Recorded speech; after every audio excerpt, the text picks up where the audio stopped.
The honourable member from Prince Albert. Mr. Speaker, I rise today to speak on a respected example of Indigenous reconciliation in the town of Weldon, Saskatchewan. You'll see within the next 5 to 10 minutes, all the MPs will just start rushing in. Breakfast to raise money for a playground to commemorate the life of Wes Peterson. Wes was a former resident and victim of the mass stabbing on and around James Smith Cree Nation in September of 2022. The Weldon Playground project was created in February to raise $150,000 for a new playground in Wes's memory. On Saturday, James Smith Cree Nation Chief Kirby Constant, Chief Calvin Sanderson, and Councillor Adam Whitehead presented the fundraising committee with a check for $116,000 to help build this playground. During the breakfast, the James Smith Cree Nation also gifted a town painting by local Indigenous artists. I must say, the room was filled with tears of joy. May Wes's memory live on through the community playground built for the residents of Weldon and the surrounding area and their families. And to the James Smith Cree Nation, thank you for your contribution and generosity to this project. The honourable member for Notre-Dame-de-Grâce Westmount. Today I rise in the House to recognize a wonderful community leader and local hero, Eddie Nolan, who passed away on April 12th. Eddie spread joy and inspired so many of us. His commitment to the Terry Fox Foundation annual run was contagious. Eddie ran his first marathon after watching Terry Fox cross Montreal's Jacques Cartier Bridge in 1980. He ran dozens more over the years, raising more than $1 million for cancer research. Many students at Roslyn Elementary, where Eddie worked, knew him as a supportive and inspiring figure. He helped them to learn how to talk about cancer. Merci, Eddie, pour tes énormes... Thank you, Eddie, for your huge contribution. We will miss you.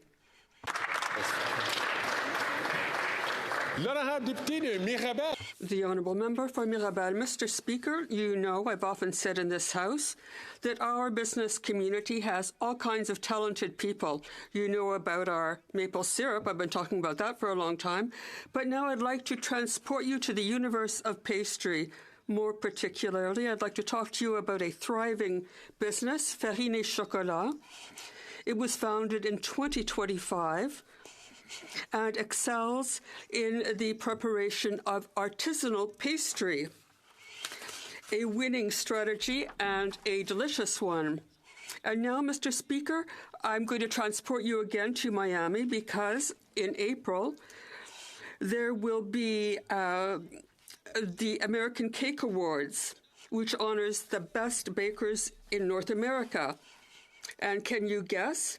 Farine Chocolat is a finalist in the Rising Star category.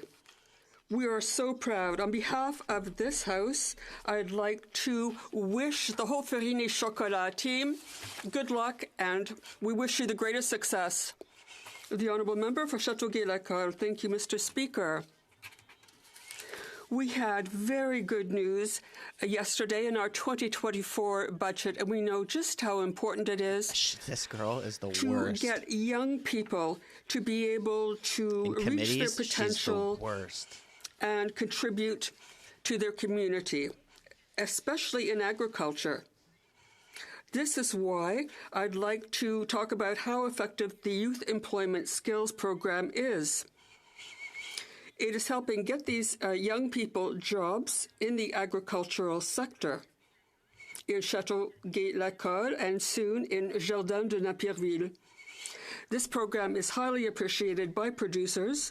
I'm thinking of businesses like Delphine, Les Jardins Guérin, or Ferme Unami, among others, who, because of this program, will be able to inspire the next generation of agricultural producers. Thank you, Mr. Speaker. From Edmonton, Wetaskiwin. Mr. Speaker, April is World Autism Month, and now 26 years since my son Jaden was diagnosed. Since then, I've embarked on an unanticipated lifetime of learning experiences. For example, I've learned at home to always check for finger lines in the butter dish, or cupcakes, or just food generally.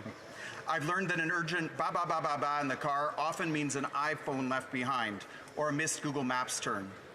More importantly, I've learned that we tend to wrongly divide the world into people who give help and people who need help. In reality, as human beings, we are at various times helpers or helped, sometimes both at once. Deciphering what Jayden needs or wants is often incredibly hard. But what I learn in the process, waiting on him, paying attention to his nonverbal communication, and assuming he has something to say, these lessons help me in every human interaction I have. And right now, finding ways to better understand one another is something our world needs more than anything else.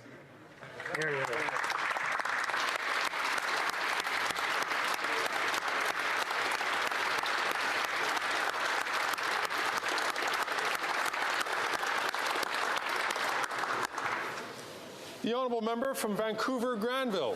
Mr. Speaker, my riding of Vancouver Granville is a microcosm of Canada. We're diverse in faith and background, and we are united together as Canadians. Recently, I attended an interfaith dinner hosted by a Foundation for a Path give Forward all the blueberries and the a South bit of the Vancouver chance, Neighborhood House, all the people which we left don't me know. with a full We gotta heart give them the time and to full talk of hope before we for get what the we real can men in do here. together. With the theme We of need breaking JT, bread and and we building need bonds, Pierre. Vancouver's faith That's what we're leaders, waiting for. politicians, and community leaders sat together. They broke bread together. They found common cause together. Their example is an example to all of us that despite the challenges we see in our world every day, war, uncertainty, hate, we must never waver in our commitment to foster pluralism, understanding, and empathy across our differences. It's incumbent upon all of us, Mr. Speaker, to heed the lessons of that evening and to redouble our efforts to build bridges of cooperation and mutual respect, to draw inspiration from and to reaffirm our shared values of courage, strength, and compassion. Thank you, Mr. Speaker. Well done. The honourable member from Humber River, Black Creek. Thank you very much, Mr. Speaker. Today I want to share with you the inspiring program of Lucy and Lee's health and painting class in Humber River, Black Creek. Started by Lucy Catania and the late Lee Jackson, is a program for seniors by seniors where they can come together for a range of activities at the Carmen Di Stefano Community Center. One of their main activities is painting beautiful pieces of artwork. Their program isn't just about art, though. It's about social inclusion and mental well-being. Programs like these are vital for our seniors, offering them more than just paint and canvas, but a true sense of belonging. Co-founder Lee Jackson passed away last year, but her legacy continues to inspire the seniors through a beautiful mural displayed in her memory. Let us continue supporting initiatives and programs that promote the mental well-being of our seniors. Thank you to community leaders like Lucy and Lee. Thank you very much. The honourable member from Haldimand Norfolk.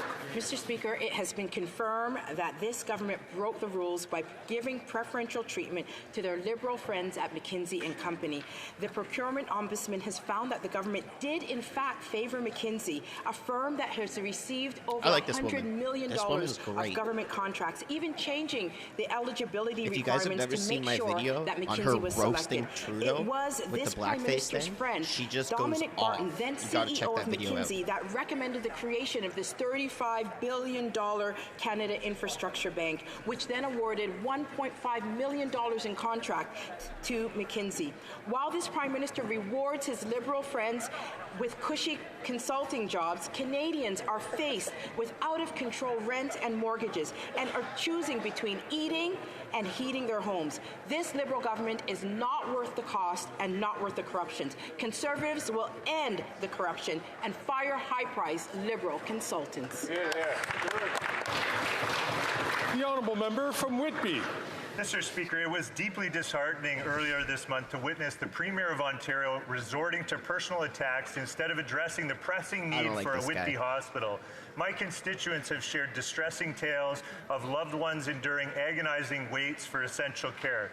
These stories paint a dark picture of the dire state of our healthcare system in Durham Region, and the promise of funding a Whitby hospital was made, and we've been waiting well over 2 years for a planning grant to move forward.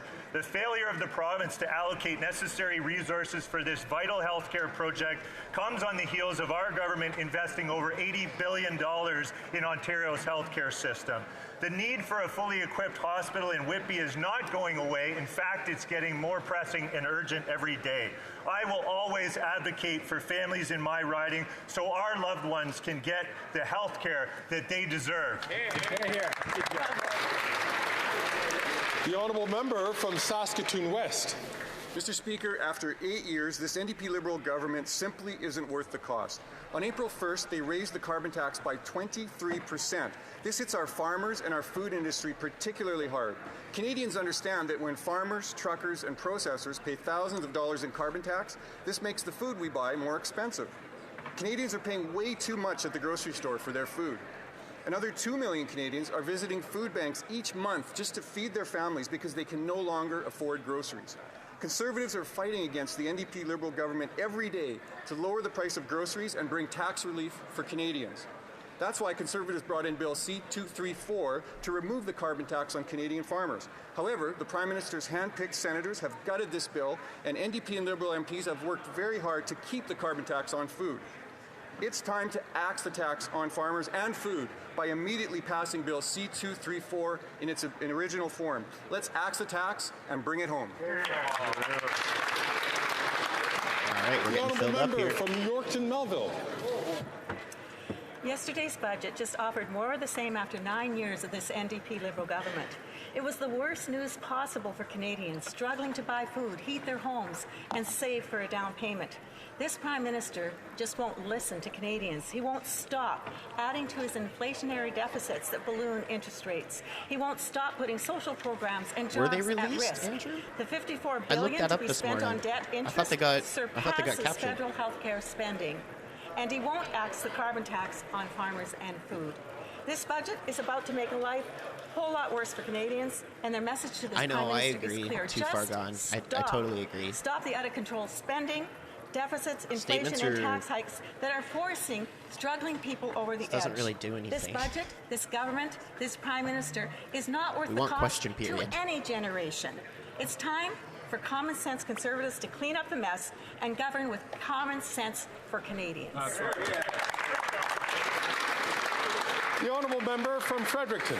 Mr. Speaker, as international demand for Indigenous tourism accelerates, our government's working with Indigenous tourism operators to maximize used to be the sector's Green potential. Party Investing $20 for like million 5 in the Indigenous years, Tourism and Fund, then we're not just she wasn't supporting getting the anything industry, done in the we're Green Party, so fostering she went to reconciliation, Liberal. empowerment, and prosperity for Indigenous communities. But she's like the province of really, New Brunswick really sits far in the left unceded with territories of environmentalist 15 stuff. First Nations communities, and our Indigenous tourism sector is growing rapidly. The wide network of operators offers rich and diverse experiences, ranging from art galleries to delicious traditional cuisine, from craft workshops to night kayaking. A few weeks ago, when the Honourable Minister of Tourism visited our riding, she and I had the opportunity to participate in a tree spirit tour led by Westaquoit Elder Cecilia Brooks. This adventure is aimed at creating a more harmonious world by interacting with the land and sharing a cultural experience together. Experiences like this are invaluable, not only for the regional economy, but also for fostering shared understanding on our path towards meaningful reconciliation. I invite all members to celebrate Indigenous tourism, and better yet, come to Fredericton to see the best of Indigenous tourism. The honourable member from London Fanshawe. After years of Doug Ford gutting and privatizing our healthcare system, it is harder than ever to get support for young families, patients with complex needs, and new Canadians. But a London family healthcare clinic has stepped up. Dr. Brenda Kasher is the founder and a director of GROW, Grounded Roots, Open Wings, a not-for-profit organization whose mission it is to prevent and treat adverse childhood experiences and prevent the intergenerational transmission of trauma. Dr. Kasher and her team strongly believe that the focus of our healthcare system should be to foster wellness rather than treat disease, and they have supported more than 4,000 families and 1,800 kids in London.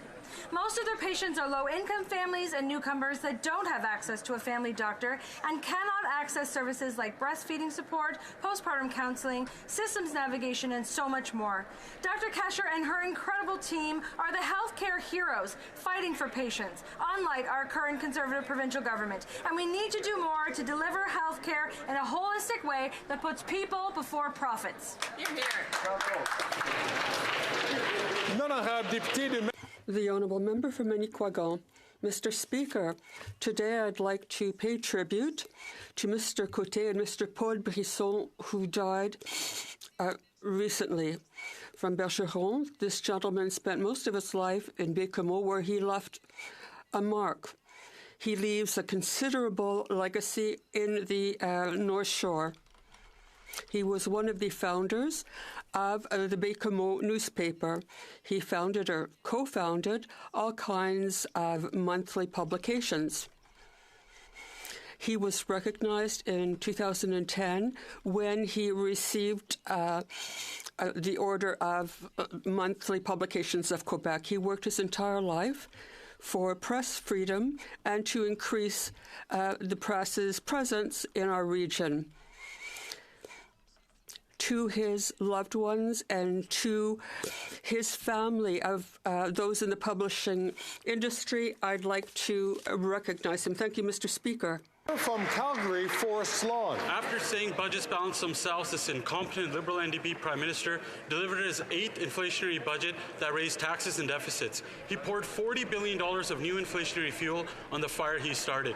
Canadians are on the hook to pay more for this Prime Minister's debt in interest charges than what goes to health care or national defense. This photo op budget gave no hope to the moms putting food back on grocery shelves or those renewing their mortgages at double or triple the rate. He doubled mortgages, rents, and needed down payments on a house. He hiked the carbon tax, Sam, 23% after Canadians told him to spike the hike.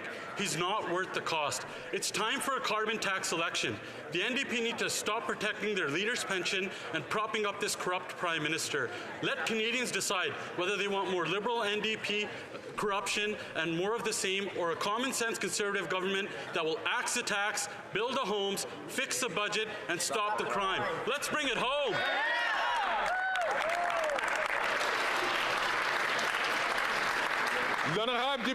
The Honourable Member for Bourassa. Mr. Speaker, in Creole, La Canu means our home. It's a TV series, most of whose stars are of African descent. It is the first time that a TV series about the Haitian community is being shown on Radio-Canada. I'm proud to welcome the main actors of this series to Parliament Hill. They are Frédéric Pierre, Catherine Souffron, Fayol Jean. It's nice to see all you guys in here, by the way. A lot of you guys in here now. We got almost 400 people in here now. Cadet. It's important to recognize the impact of the series because of its representation of ethno-cultural groups on television. We're just waiting for Trudeau and Pierre to get in, and we're going to get right to it. I salute Radio-Canada for producing this series, and I can congratulate all those who contributed to the production of the series. I wish them every success for the future. Thank you. All right, Trudeau's in, Pierre's in. We're starting, baby. Give it to him. Give it to him. The Honourable Leader of the Opposition. Who will pay? Who will pay for this $50 billion orgy in new inflationary spending?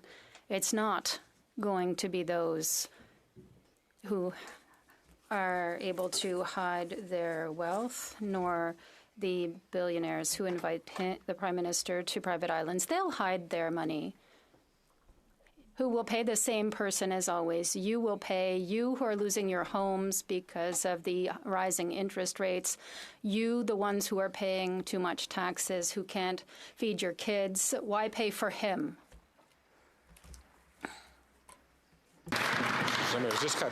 I would just like to remind all members to direct their comments to the chair. The Right Honourable Prime Minister. Mr. Speaker, the Canadian economy cannot succeed if young Canadians cannot succeed. We have an economy that needs to do more to ensure that young people can have a strong future, a house, and it's the dreams of the middle class that the previous generations had. That's why we put together a budget that offers a fair chance to all the generations to succeed. And yes, we're asking the wealthiest to contribute a bit more, while the Leader of the Opposition is preaching austerity. He's defending the wealthiest, and we will be there for the middle class. The Honourable Leader of the Opposition. Mr. Speaker, it's the 9th deficit, 9 years of this Prime Minister. He is not worth the cost, as always. Canada is not a fair country for young generations after 9 years of his government, which doubled the cost of housing, doubled rents, doubled the national debt. Why wait for a different result with the same old approach. Yeah, it's literally insane. You just keep doing the same thing. The Right Honourable Prime Minister. Mr. Speaker, instead of picking austerity like the former Conservative government did and like the Conservative Party currently is preaching, we chose to invest, and we're continuing to choose to invest in young families to be able to buy a home, in seniors, in young people, students. So we're investing in the jobs of the future. We're investing in new technologies. This is a choice that we're making to invest in Canadians, because that's how you build a stronger economy. The Conservatives can continue to encourage cuts and austerity. We will continue to invest for the betterment of Canadians. The Honourable Leader of the Opposition. Who pays? Who pays for this latest $50 billion orgy of spending by this costly Prime Minister? We know who won't pay. It won't be those with trust funds that protect their millions of inheritance like the Prime Minister, nor the billionaires that invite him to their private Caribbean islands. They'll hide their money. You know who will pay? You will pay.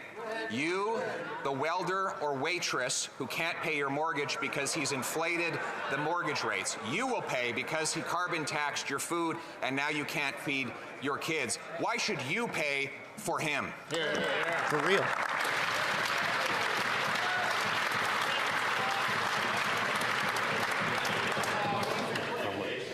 My comment still applies. The Right Honourable Prime Minister. Mr. Speaker, it is interesting to see the lengths to which the Leader of the Opposition will go to avoid saying that he is choosing to stand with the ultra-wealthy, against the middle class, against young Canadians. When we first got elected and raised taxes on the wealthiest 1% to lower them for the middle class, the Conservative Party and that leader voted against it. We're asking for the wealthiest in this country, the wealthiest 0.1%, to pay more in taxes so we can support the middle class, so we can restore the dream, particularly for young people, of home ownership, of a brighter future that the world is taking away from people all over the world. The Honourable Leader of the Opposition. Mr. Speaker, the Prime Minister likes to blame the world for the problems that he caused. He doubled the debt, doubled the rent, doubled mortgage payments, doubled the needed down payment, and now he's doubling down on the same costly mistakes that have made life unaffordable for Canadians.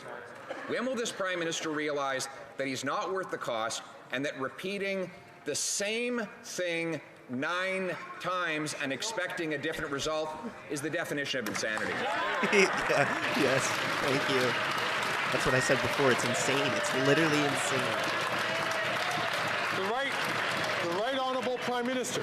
Speaker, what the Leader of the Opposition is saying is that he stands with the ultra-wealthy 0.1% in this country, and everyone else is on their own. Because that's what he would do as he slashes programs, as he slashes investments, as he doesn't build the homes necessary, as he doesn't have a plan to fight climate change and create good jobs, as he has stood against affordability measures, as he stands against seniors getting dental care, Mr. Speaker. Seniors who are 87, with the ultra-wealthy, while we are investing in Canadians and building a stronger future that is fair for everyone. You are not building anything.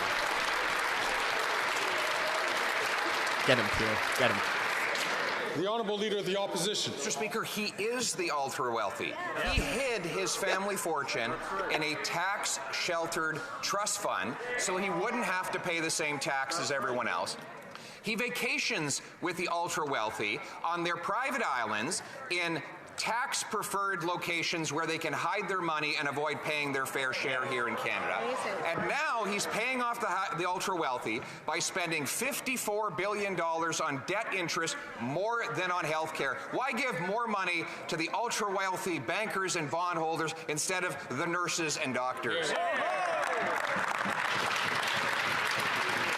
The Right Honourable Prime Minister. Speaker, this is a budget that invests in fairness for every generation by asking the ultra-wealthy to pay a little more And, Mr. Speaker, the Conservative Party is choosing to stand with the status quo, stand with the ultra-wealthy, instead of saying, yes, we need to invest in young people. We need to build more houses. We need to support seniors with dental care. We need to create more spaces in childcare. We need to deliver hundreds of dollars a month tax-free in a disability benefit. These are the things we will be doing. Those are the things that they stand against.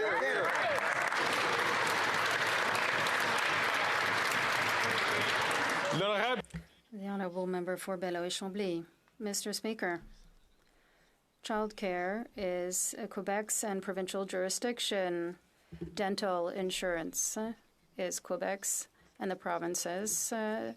Medicare, pharmacare is the same. Infrastructure, municipal infrastructure, it's the same. The Prime Minister has a fascination for Quebec's and provincial jurisdiction. I want to ask the Prime Minister this. Has he already considered to really going into what interests him to run in his preferred province, which is Ontario? The Right Honourable Prime Minister. Mr. Speaker, I want to remind my friend from the bloc that I'm a proud Quebecer and I will always be so. And I am not going to have this proud identity taken away from me. Yes, I am concerned about the fate of Quebecers and that of all Canadians, and that is why we are working with the provinces like Quebec to invest in more childcare spaces. We invest $600 million by investing in childcare to help Quebec to deliver on these childcare spaces. This was a promise we made with Premier Legault. We'll continue to be there to be. The Honourable Member for Beloeil-Chambly.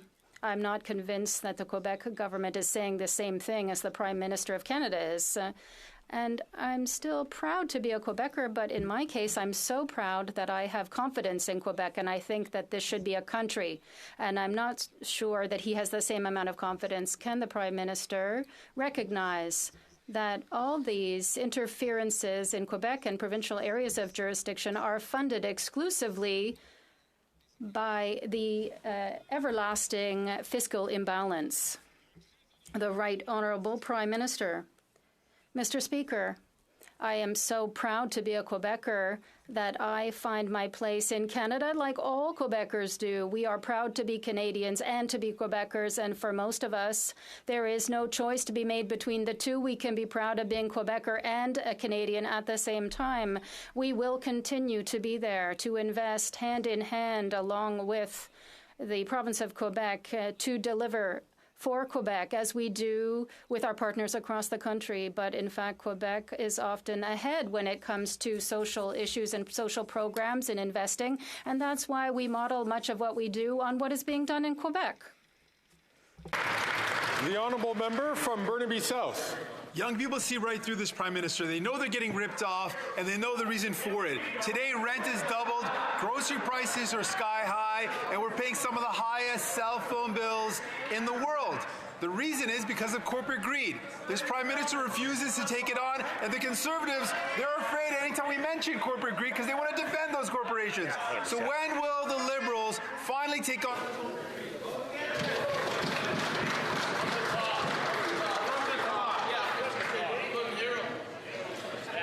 There are some members in this place who, like the Speaker, had difficulty hearing the member from Burnaby South finish or ask his question.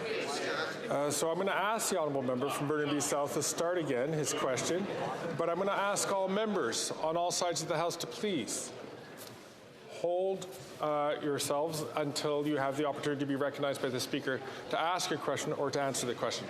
The Honourable Member from Burnaby South. Thank you, Mr. Speaker. I know what happens. Anytime I take on corporate greed, the Conservatives get really upset because we're taking on their masters, so they get upset about it. But I'll be careful not to say too much because I know the Conservatives get so angry when we mention He's talking about greed. masters. But what happens is young people are seeing they're getting ripped off with rent, they're getting ripped off with groceries, getting ripped off with the high cost of cell phone fees, and they know it's because of corporate greed. The Conservatives don't want me to talk about this, but will the Liberals take on corporate greed, which is driving up the cost of living? The Right Honourable Prime Minister. Mr. Speaker, we recognize with this budget that Canada cannot be successful unless young people are successful, unless every generation sees a real and fair chance to succeed. And that's why we're stepping up to invest in new homes that young people are going to be able to afford, in making sure that their rent payments count towards a credit score to get them a mortgage eventually. We're investing in more support for Canadians living with disabilities. We're investing in supports for seniors. We're investing in entrepreneurship for young people. We're making the kinds of investments that are going to grow the economy, support young people, and restore the dream of a stronger Canada for everyone. The honourable member for Burnaby South. Mention corporate greed, which is driving up the cost of living. But you voting is driving up the cost of living. Young people are getting ripped off at the grocery store. They know it. They go to Loblaws and they're seeing record profits being taken in. And yesterday's Liberal budget does nothing to resolve this. They're continuing, that is, Loblaws and Metro, are continuing to get rich with billions from the government. Why will the Prime Minister not call them to order instead of making young people pay? The Right Honourable Prime Minister. Mr. Speaker, this budget does recognize that the success of our country depends on the success of young people. That's why we are asking the wealthiest to pay a bit more in taxes, income taxes, in order to be able to share more benefits with young people, to be able to ensure that young families can pay their rents and buy a home so that young families can have a better access to the services and care they need, particularly when it comes to childcare. We will continue to be here to support families in need and asking the wealthiest to do more. The Honourable Leader of the Opposition. I want you to know that the status quo is unacceptable, that Canada has become an unfair country where young people, an entire generation, cannot afford a home and families cannot afford food. And if he finds out who's been running this place for the last 9 years, there will be hell to pay.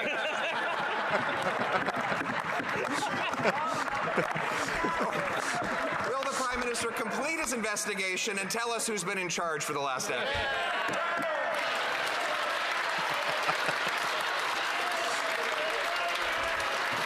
The Right Honourable Prime Minister. When we first got elected, we raised taxes on the wealthy.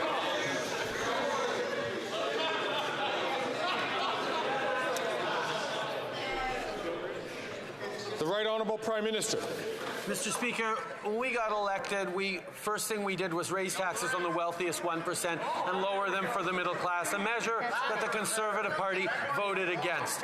We've continued to invest in young people, invest in standing up a national housing strategy after the previous government had completely ignored housing, and the former housing minister, who is now Leader of the Opposition, was responsible for creating exactly 6 affordable homes in his time as minister. We've continued to invest, and we're going to continue to make sure that the economy is fair for every generation, and that means asking the wealthiest to pay a little more so we can put more money in the pockets of the middle class. The Honourable Leader of the Opposition. Mr. Speaker, the Prime Minister has got to stop getting his facts from his incompetent housing minister's Twitter account. Yes. This is the same guy who, as immigration minister, lost track of 1 million people.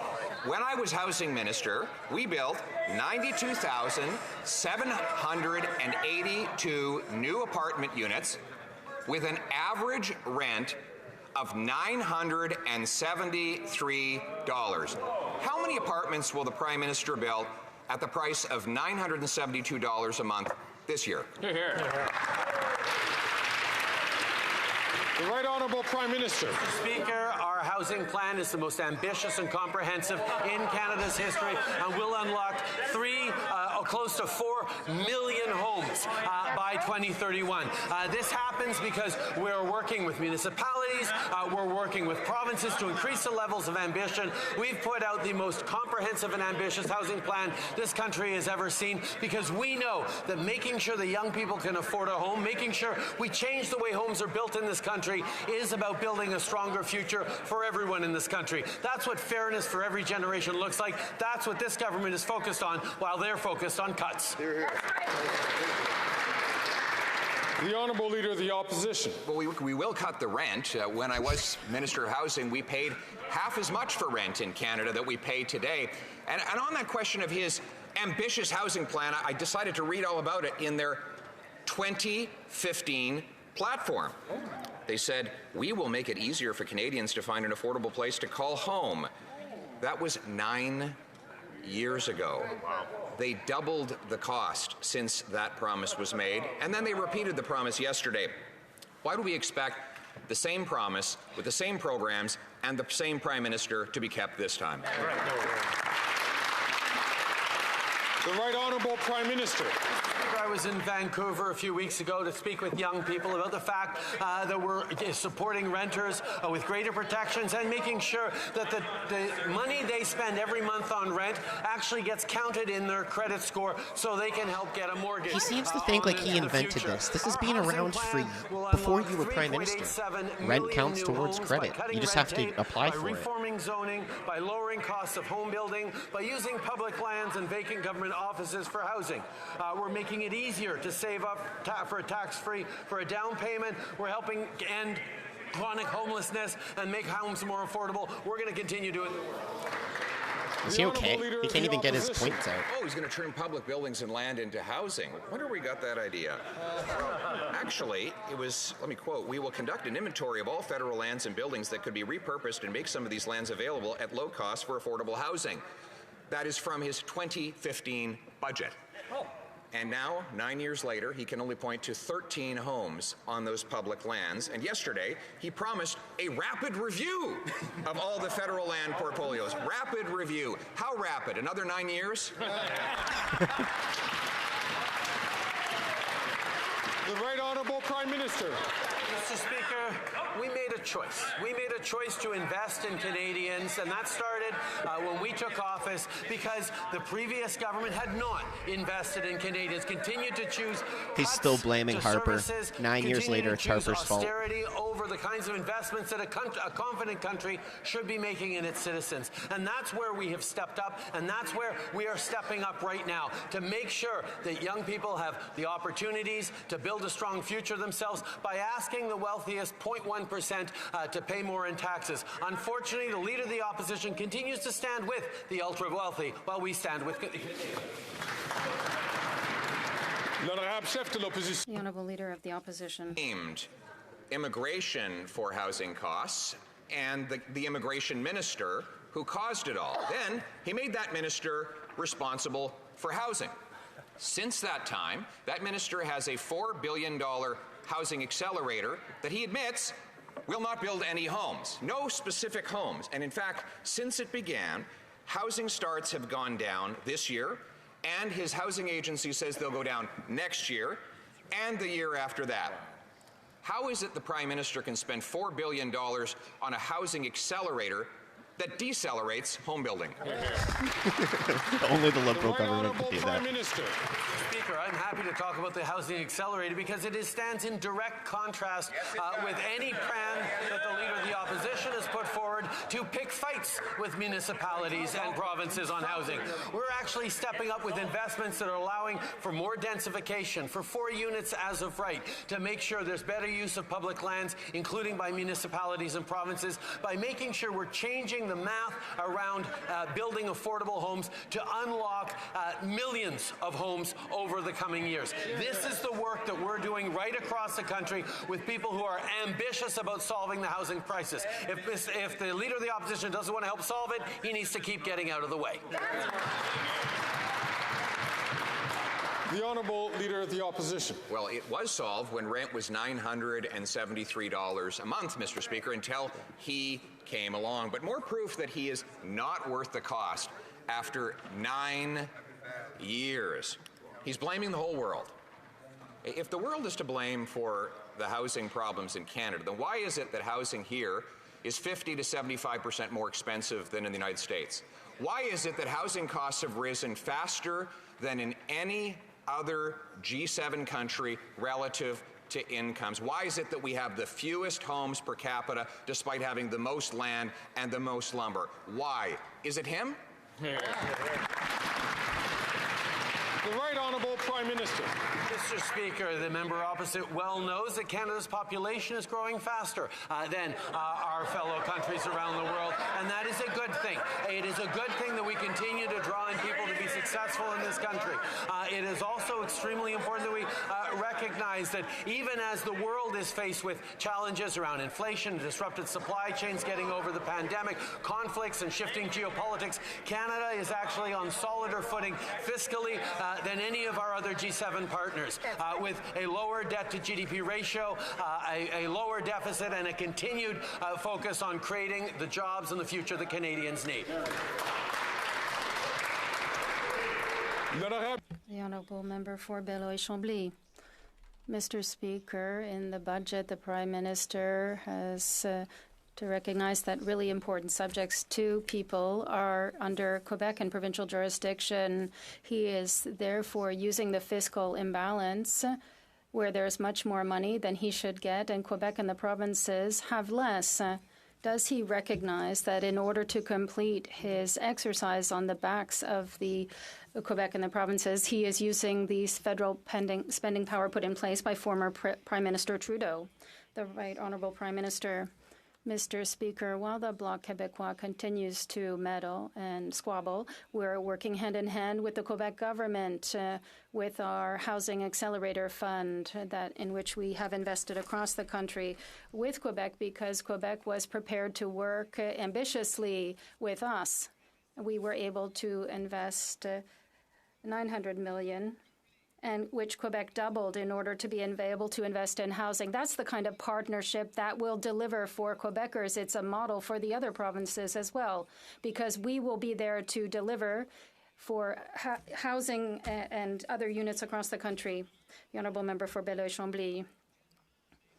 He is so hand in hand with the government of Quebec that it's the Conservatives that are recruiting for the CAQ. Mr. Speaker, does the Prime Minister admit that he is responsible by not respecting his obligations of $6 billion in deficit in Quebec, and that he is responsible in his $40 billion of $8 billion on the backs of Quebecers, and that he has put Quebecers in debt by $14 billion due to a deficit, and that's his responsibility? The Right Honourable Prime Minister. Mr. Speaker, once again, the Bloc is only trying to squabble with Ottawa, and we are here to work in partnership with the government of Quebec. And in fact, we're not always going to agree on everything. That would be a little too boring.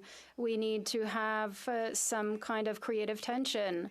But that's exactly what has happened with regard to the housing investments in the future, the manufacturing future of Quebec, in investments that are creating solutions with long-term jobs for Quebecers. We're here to work in partnership, and we will continue to do so.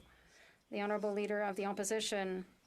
Without his centralizing ideology, the Prime Minister would admit that housing is a federal jurisdiction, so the results are in his hands. Montreal has seen an increase of 200% in rent in the past 9 years under this Prime Minister, who is not worth the cost after all his interference in Quebec's area and provincial jurisdiction. He has managed to increase the cost.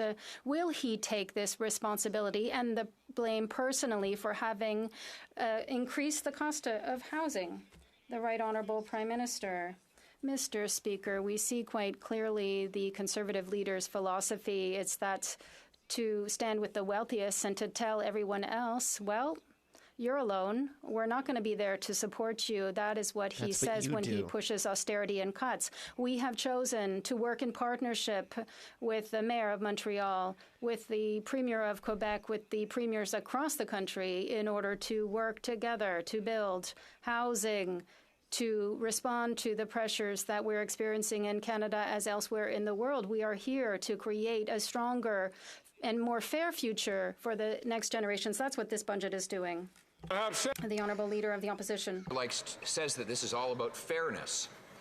Well, we'll take him at his word and read the story of Emily, who told the Toronto Star that she could afford a home in 2015 with a mortgage $2,000. But after this Prime Minister's inflationary deficits ballooned mortgage rates. She lost her home, and now she rents a small apartment for $4,000 a month. So small, she says she can smell her own neighbors. Has the Prime Minister been fair to Emily?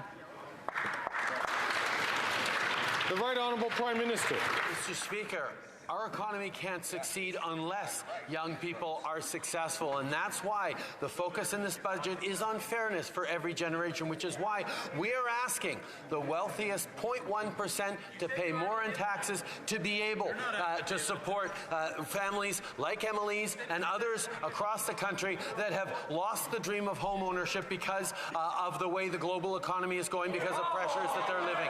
This is why we're continuing to step up, but what we don't see is why the Conservative leader continues to stand with the ultra-wealthy, continues to block attempts to invest in dental care for low-income people. Yeah, cut him off. Yeah. The Honourable Leader of the Opposition. Mr. Speaker, that was exactly the promise he made 9 years ago. He said that Emily wouldn't have to pay any more, that some rich guy would pay. But since then, his trust fund hasn't paid any more taxes. The billionaires that host him on private islands, they don't pay any more taxes. They hide their money abroad. But Emily is paying. She's paying $4,000 a month for an apartment that is so small, she says she smells her neighbors. Is the Prime Minister treating Emily fairly? The Right Honourable Prime Minister. Mr. Speaker, the Conservative solution for Emily is for governments to do less to support her, to do less to invest in childcare that she may or may not need for her kids, the support for her parents or grandparents who can go to the dentist now because of a Canada Dental program that the Conservatives have blocked, the investments that are going to actually support building more infrastructure in her community, whether it's public transit and, quite frankly, the investments that are going to ensure more apartment buildings, more affordable rentals, more affordable homes are being built. He wants to do less for Emily. We're doing more.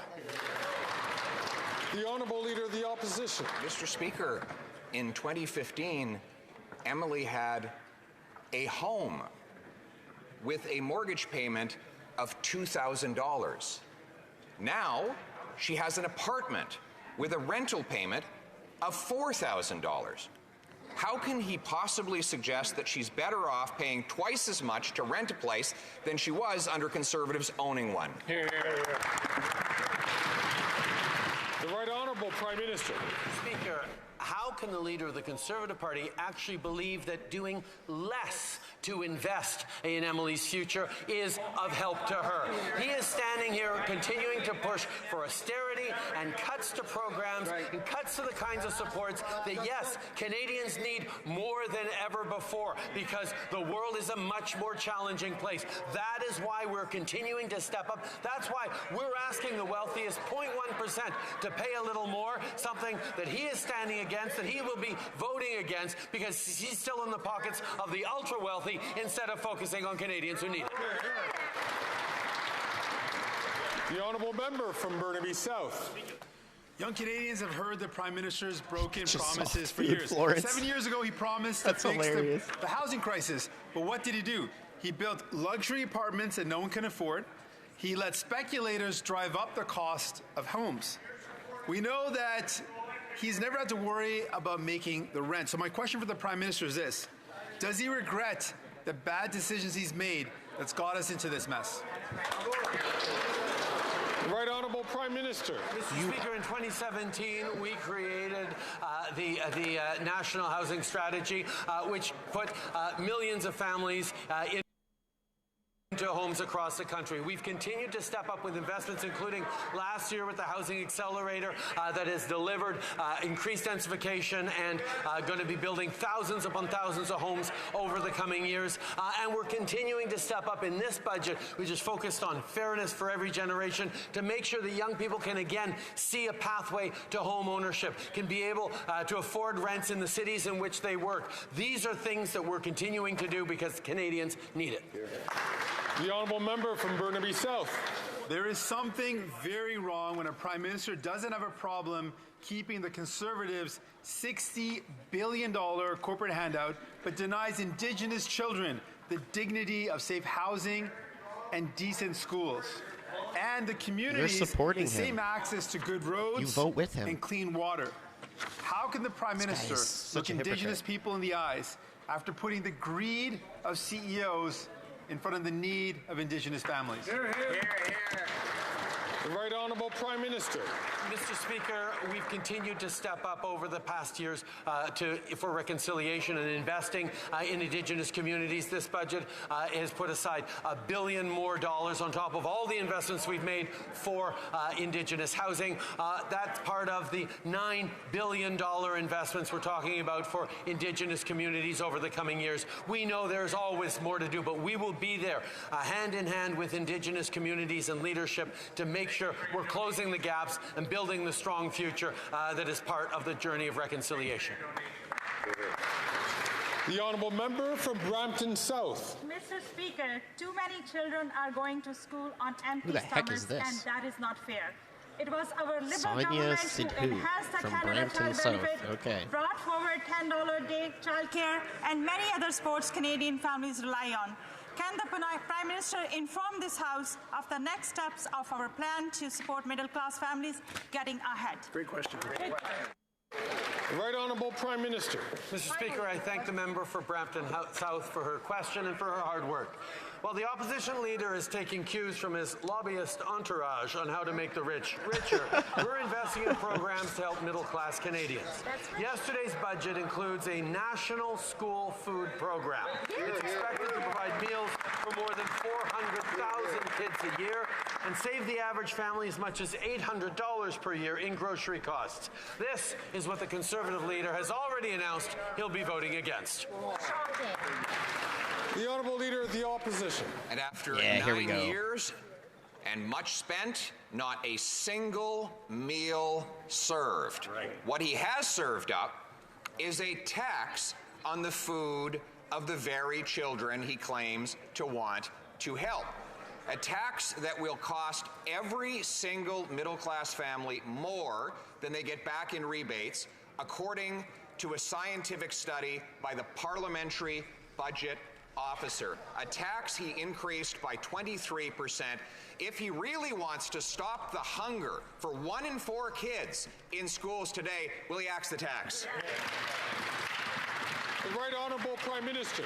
Mr. Speaker, just this past Monday, millions of Canadians received the Canada Carbon Rebate in their bank accounts. That puts more money in the pockets of 8 out of 10 Canadian families across the jurisdictions in which it applies, according to the Parliamentary Budget Officer.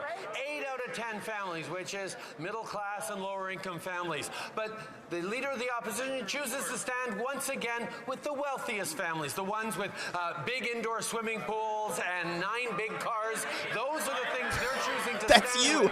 Because we're putting more money back. You actually have 9 cars. The Honourable Leader of the Opposition. Mr. Speaker, the Prime Minister thinks anyone who puts gas in their car is rich and needs to be made poor. He thinks any single mother who's not already pouring water in her children's milk is too rich, and he wants to make her poorer. He thinks that families that are heating their homes in big, cold Canada are too rich, and he wants to make them poor. A little bit rich, coming from the guy who stuffed his family fortune in a tax-sheltered trust fund and helps his billionaire island friends avoid paying their bills. So why doesn't he stop taking from the have-nots to give to the have-yachts? Hear, hear. The Right Honourable Prime Minister. Mr. Speaker, in this budget, we're proposing to ask the ultra-wealthy to pay more in taxes to support lower-income Canadians and middle-class Canadians, something that the Conservatives are standing against, Mr. Speaker. They choose to stand with the ultra-wealthy while we continue to invest in supports for families. We've cut the child poverty rate in half since 2016. We've continued to move forward on investing in supports for families right across the country. And with this budget focused on fairness for every generation, we're continuing to do exactly that, despite the opposition of the Conservatives. The Honourable Leader of the Opposition. Not the opposition to the Conservatives he needs to worry about. It's the Liberal Premier of Newfoundland and Labrador. Quote, on the carbon tax in particular, the Prime Minister has tried to bait me at times with certain ad hominems and name-calling almost. But look, we have a very different opinion on the carbon tax. I wish the Prime Minister would understand that. He's being very sclerotic in his approach and on this ideological marriage that he has to this carbon tax. Mr. Speaker, will he end his ideological marriage with the carbon tax so that Canadians can eat, heat, and house themselves? For real. For real. The Right Honourable Prime Minister. Mr. Speaker, I am resolute that I will fight climate change and put more money back in the pockets of Canadians right across the country. Any premier is welcome to come forward with a plan to put a price on pollution that meets the levels required by the federal government instead of complaining.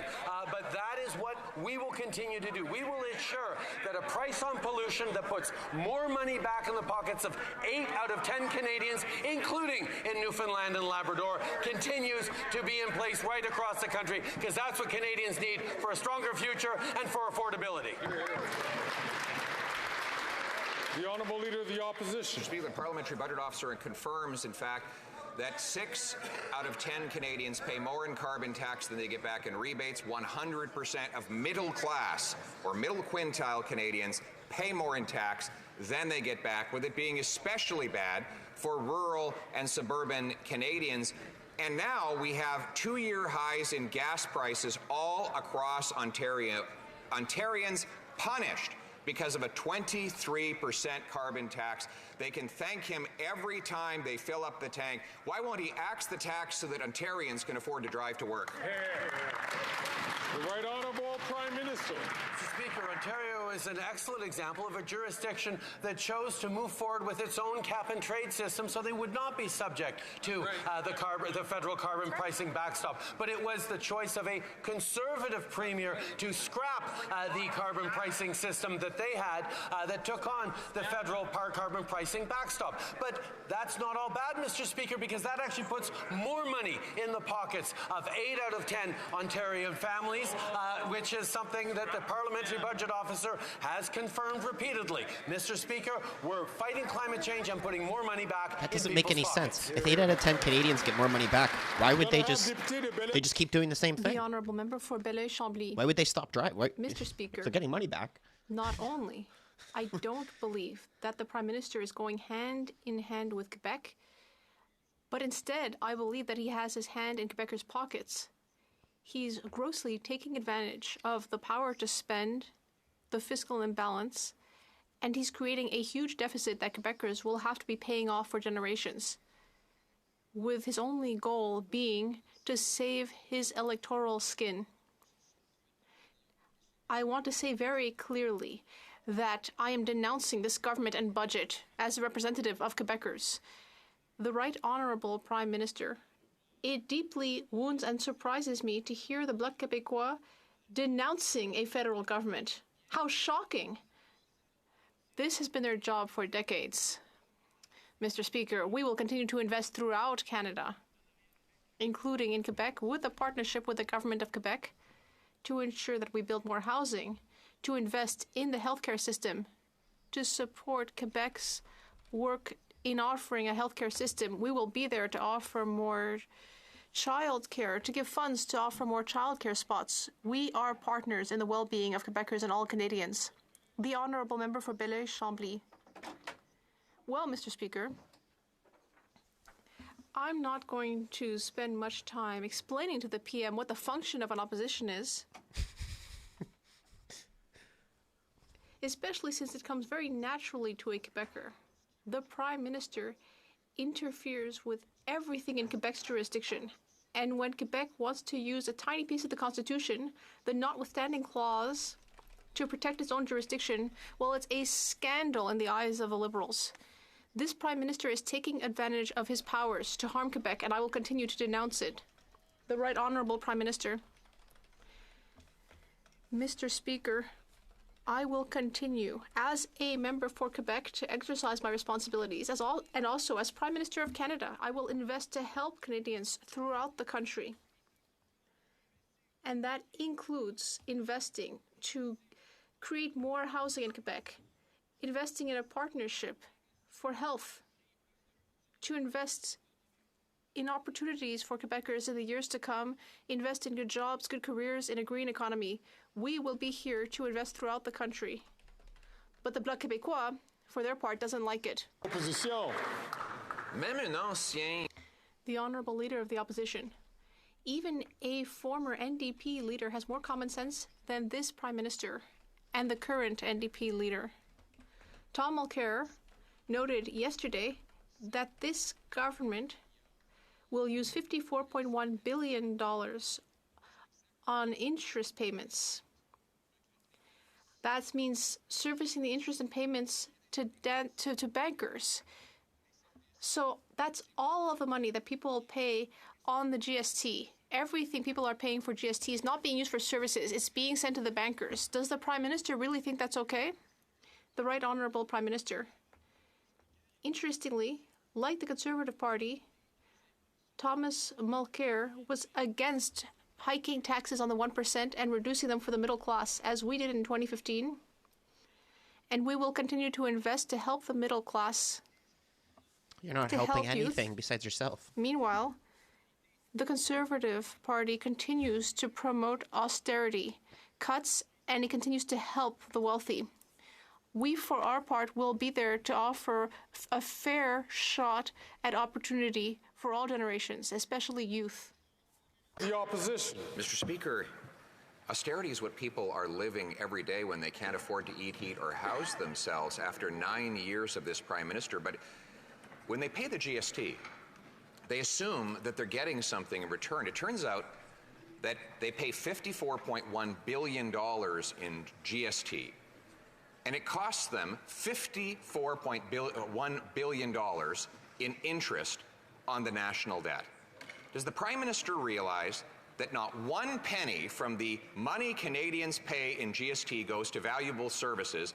It all goes to pay wealthy bankers. The Right Honourable Prime Minister.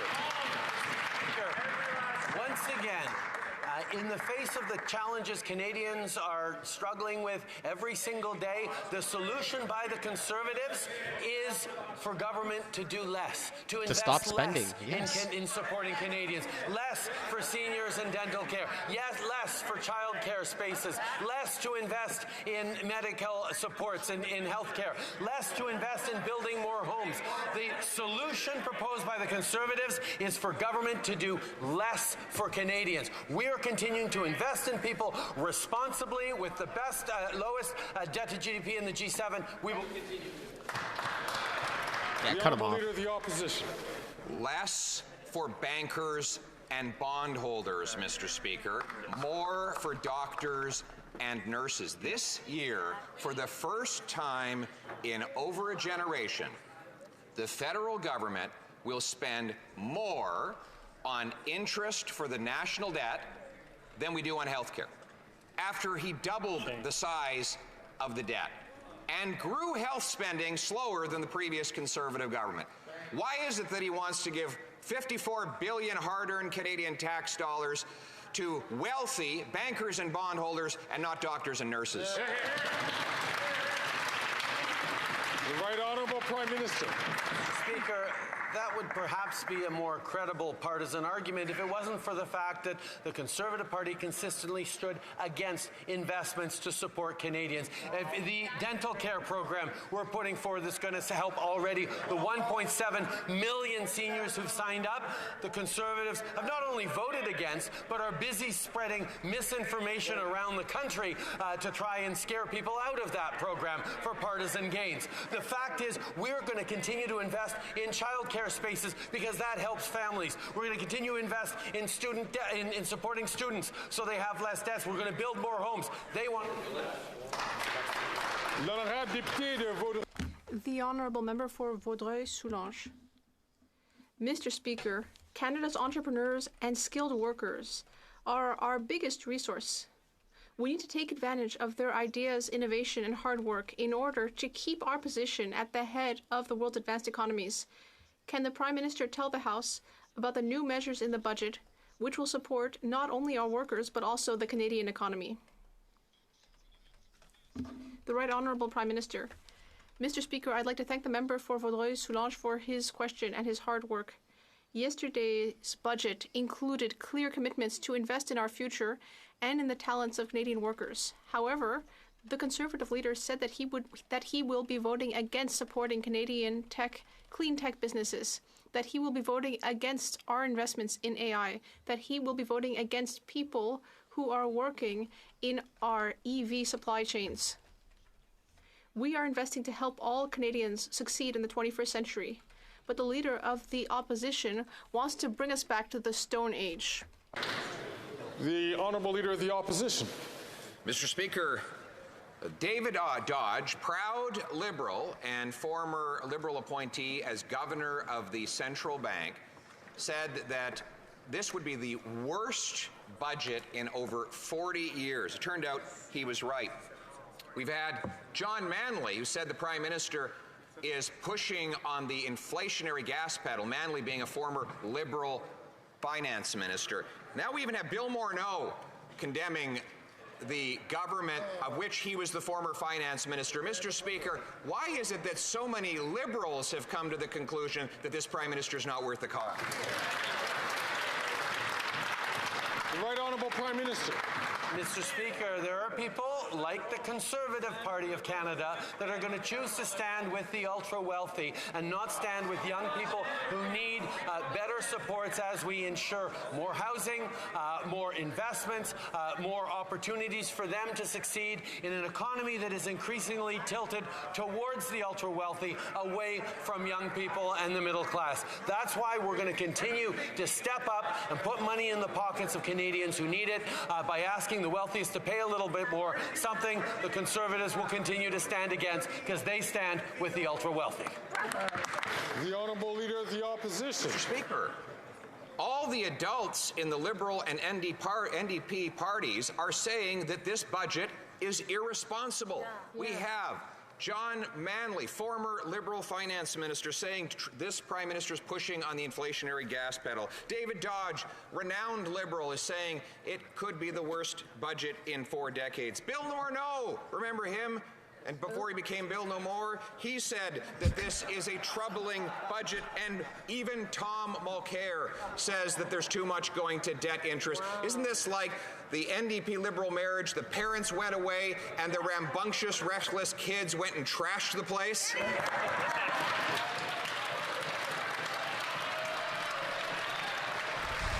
Yeah, that was golden.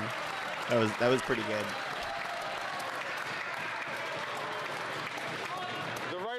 Prime Minister. Speaker, while the Leader of the Opposition continues to focus on partisan attacks, we're going to stay focused on building a better future for Canadians. Speaking of inflation, Mr. Speaker, this is the 3rd month in a row in which inflation has been within the Bank of Canada's target range. That is because we continue to govern responsibly in a fiscally sound way that is at the forefront of the G7, even as we step up to invest in Canadians and in their future. Confident countries invest in themselves and their people, Mr. Speaker. That is what we are doing, while the Conservatives propose to do less, to invest less, to support Canadians.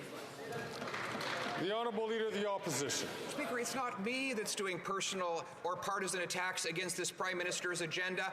It's his fellow Liberals and New Democrats. It's his coalition partner who simultaneously attacks everything he does and then enthusiastically stands up to support it. It's the Prime Minister who attacks his immigration minister for letting the system get completely out of control and then attacks himself for doubling housing costs, making life so unfair. If they're so busy attacking themselves and their own record, why don't they just call a carbon tax election so Canadians can vote them out? Yeah, there we go.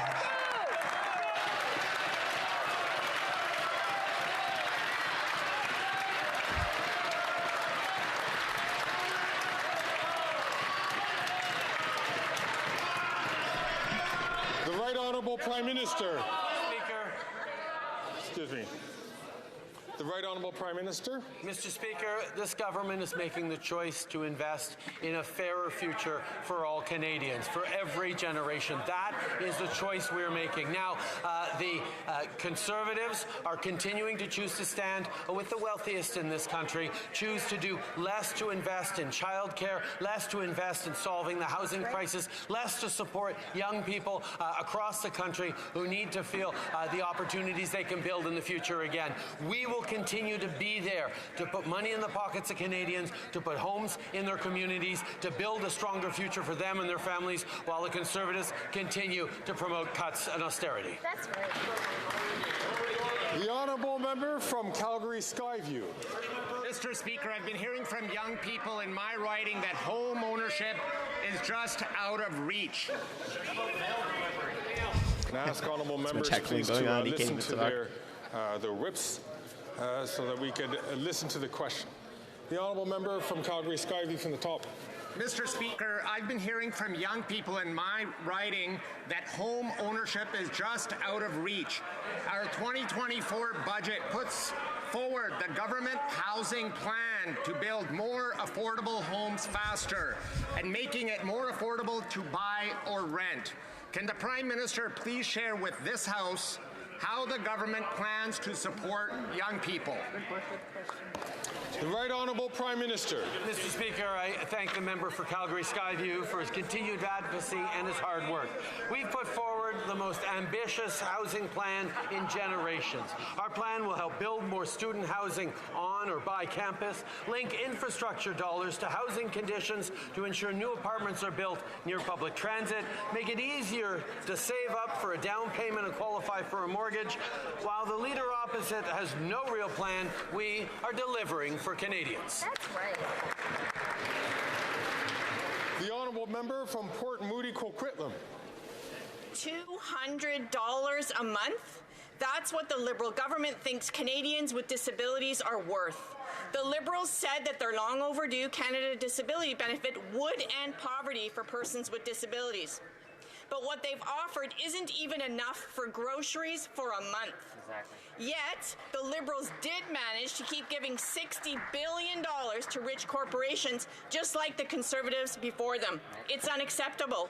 Will the Prime Minister use his power and increase the Canada Disability Benefit immediately? The Right Honourable Prime Minister. Mr. Speaker, the Canada Disability Benefit is a major milestone in our strong and unwavering commitment to creating a more inclusive and fairer Canada. Mr. Speaker, there is always more to do, but $6.1 billion over the coming years is going to make a measurable difference in the lives of some of Canada's most vulnerable people. Hundreds of dollars a month, tax-free, will help with the cost of living. We recognize there's more to do. We will be working with provinces and territories to make sure, first of all, that this disability money is not clawed back, and secondly, that we can do even more in partnership with provinces and territories for Canadians with disabilities. The Honourable Member from Saanich Gulf Islands. Thank you, Mr. Speaker. And in line with the question just asked, we were also shocked to see $200 a month, as if that would lift people in poverty, living with disabilities, it could lift them out of poverty. In what world is $200 a month enough? And at the same time, the Red Dress Alert Initiative, $1.3 million over 3 years. Stolen sisters versus stolen cars. The cars get $47 million right away. Can the Prime Minister explain, is this fair? Is this just? The Right Honourable Prime Minister. Mr. Speaker, this government has recognized for many years that Canadians living with disabilities are facing extreme challenges we're coming to the end here. and disadvantages in our economy and in our communities. That's why we've stepped up regularly over the past years with initiatives to keep Canada, to reduce barriers in Canada and to create a Canada Disability Benefit. We are now moving forward with that at the cost of over $6 billion over the coming years to put hundreds of dollars a month tax-free in the pockets of families with individuals with disability. The reality is there is always more to do, but this will help. Yes. That will conclude oral questions for today. All right. That's everything. I will see you guys tomorrow for QP if you want to be around. And, 3:20, pursuant to order made on